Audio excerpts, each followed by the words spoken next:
Good morning students. इस video में अब हम आपको श्रृंगार रस पढ़ाएंगे। इसके पहले वीडियो में हमने रस के अंग पढ़ाए थे।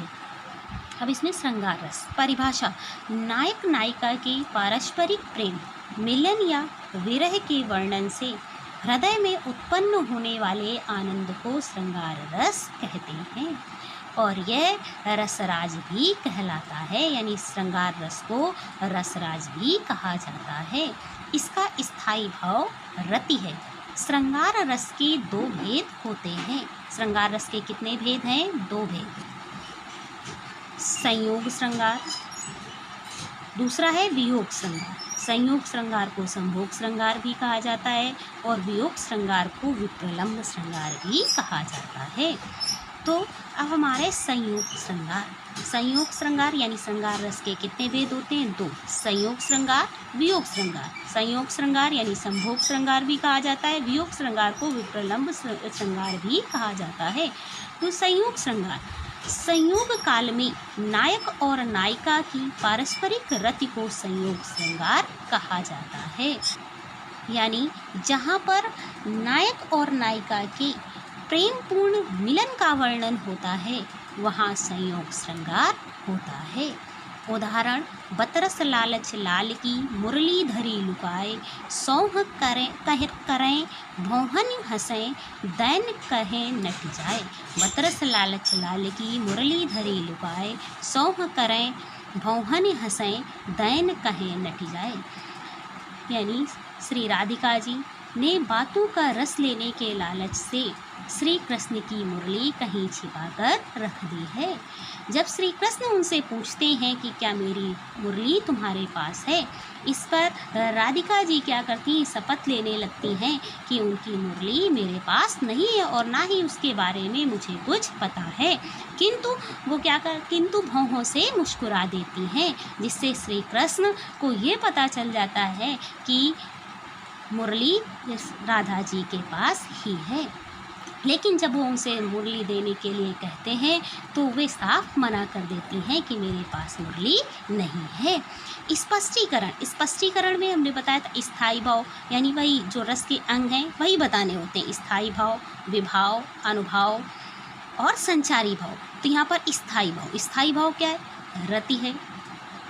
विभाव में आलंबन और आश्रय। आलंबन कौन है? कृष्ण। आश्रय कौन है? राधा। क्योंकि स्थायी भाव किसके मन में जागृत हो रहा है? राधा जी के। तो आश्रय कौन हुई? राधा। किसके कारण? कृष्ण के कारण। तो यहाँ पर कृष्ण क्या आएंगे? आलंबन, यानी वही विषय। अब उद्दीपन बतरस लालच मतलब बातों के रस लेने के लालच से वो क्या करती हैं? यानी उनकी मुरली को छिपाकर रख देती हैं। अनुभाव, बांसुरी छिपाना, भौं से हंसना, मना करना। ये किसकी चेष्टाएं होती हैं? ये आश्रय की। अनुभव में क्या आता है? अनुभव में आश्रय की जो क्या होती हैं? शारीरिक चेष्टाएं होती हैं, वो अनुभव में होती हैं। तो क्या है? बांसुरी छिपाना, भौं से हंसना, मना करना। संचारी भाव, हर्ष, उत्सुकता, चपलता आदि। वियोग श्रृंगार, प्रेम में अनुरक्त नायक और नायिका के परस्पर मिलन का अभाव रहता है और विरह का वर्णन होता है, वहाँ वियोग श्रृंगार होता है। यानी जहाँ पर नायक नायिका के विरह का वर्णन होता है और उनके मिलन का अभाव रहता है, वहाँ वियोग श्रृंगार होता है। वहाँ पर क्या होता है? वियोग श्रृंगार होता है। उदाहरण: ऊधो मन न भये 10-20, एक हूतो सो गयो श्याम संग, को अवराधे ईस, इंद्री शिथिल भई के शोभिन, ज्यों देहि बिनु शीस, आशा लागी रहत तन श्वासा, जीवई कोटि बरीश, तुम तो सखा श्याम सुंदर के सकल जोग के ईस, सूर हमारे नंद नंदन बिन और नहीं जगदीश। यानी गोपियाँ उद्धव जी से कहती हैं कि हे उद्धव जी, हमारे कोई 10-20 मन नहीं है, हमारे भी एक ही है। जैसे सबके पास एक होता है वैसे ही मेरे पास है। एक हो तो सो, और जो एक था वो तो श्री कृष्ण के साथ चला गया है। अतः अब हम मन के बिना क्या करें, मन के बिना निर्गुण ब्रह्म की आराधना कैसे करें। इंद्रिय शिथिल भई के शोभिन, और श्री कृष्ण के बिना तो हमारी इंद्रियां क्या हो गई हैं, शिथिल हो गई हैं। ज्यों देहि बिनु शीस, जैसे क्या होती है, हमारी दशा बिना सिर के प्राणी जैसी हो गई है। आशा लागी रहत तन श्वासा, जीवई कोटि वरीश, जीवन के लक्षण के रूप में हमारी श्वास केवल एक इस आशा से चल रही है कि श्री कृष्ण मथुरा से अवश्य लौटेंगे और हम उनके दर्शन कर पाएंगे, या हमें उनके दर्शन प्राप्त हो जाएंगे। श्री कृष्ण के लौटने की आशा के सहारे तो हम करोड़ों वर्षों तक जीवित रह लेंगी। गोपियाँ उद्धव जी से कहती, तुम तो सखा श्याम सुंदर के सकल योग के ईश, यदि तुम चाहो तो हमारा मिलन अवश्य करा सकते हो, क्योंकि और संपूर्ण योग्य विद्या तथा मिलन के उपायों के तुम क्या हो, तुम ज्ञाता हो। तुम तो श्री कृष्ण के अभिन्न मित्र हो और संपूर्ण योग विद्या तथा मिलन के उपायों के ज्ञाता हो। यदि तुम चाहो तो हमारा मिलन अवश्य करा सकते हो।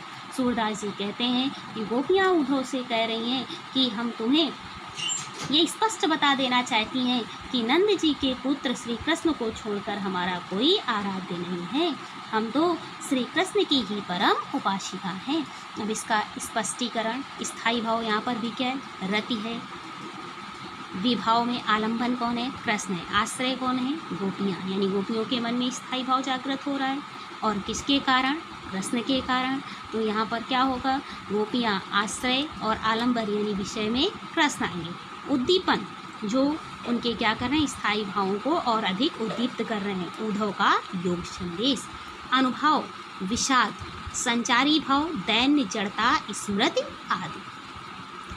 अब इस वीडियो में जो मैंने पढ़ाया है इसी के नोट्स बनाने हैं। धन्यवाद।